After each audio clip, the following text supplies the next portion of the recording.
Hi everyone, my name is Jade Harper, and the biggest life lesson that I have learned is that not everything goes as planned. I was born in New Hartford, New York at St. Luke's Hospital, and I was raised in Frankfort, New York until I was at the age of 6. When I was at the age of 6, me and my family decided to move to Phoenix, Arizona, and I lived in Phoenix for about 6 years.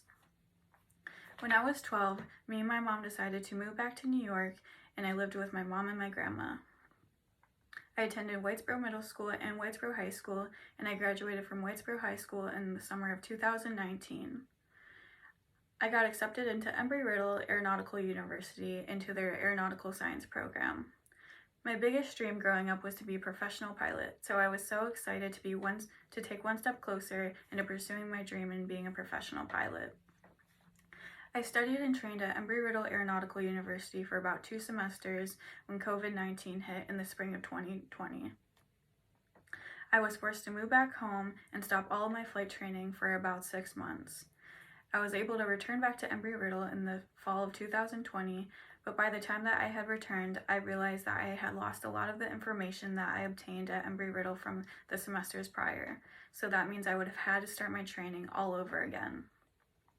The tuition at Embry-Riddle is really expensive, so that option was not feasible for me. I decided to move back home and continue my flight training at Griffith Airport in Rome, New York.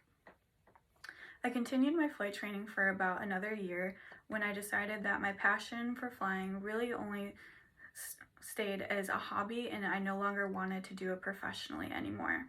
So I continued to fly, but I decided to transfer to Mohawk Valley Community College and obtain an associate's degree in business administration.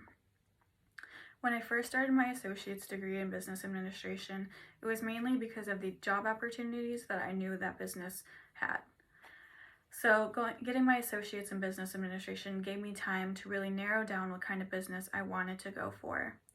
2 semesters after studying for business administration, I realized that I fell in love with the finance side of business, which ultimately helped me make my decision in transferring to SUNY Poly after I graduate MV in the fall of 2023 to get my bachelor's degree in finance. I'm really excited to take public speaking because the one thing that I realized I lacked when I was training to be a pilot is I lacked a lot of confidence within myself and with what I had to say. 2 things I really want to achieve this semester is to become a better overall writer, and to gain confidence within myself when public speaking. And the 3 attributes that I feel that good public speakers have are maintaining good eye contact, being well prepared, and having a nice flow within their speech. And 2 of those attributes that I feel that I hold are being well prepared and maintaining good eye contact. My favorite part about public speaking is being able to practice and gain confidence with myself, and my least favorite thing is speaking in front of strangers. Even though I don't enjoy speaking in front of strangers, I'm really excited to take this class because even though it is nice for us to think we can all live in our own bubble, it's not practical for the real world. We're all going to have jobs where we may have to talk in front of strangers or give speeches or have a presentation, so I'm really excited to learn about myself as a public speaker and improve my public speaking skills. Thank you.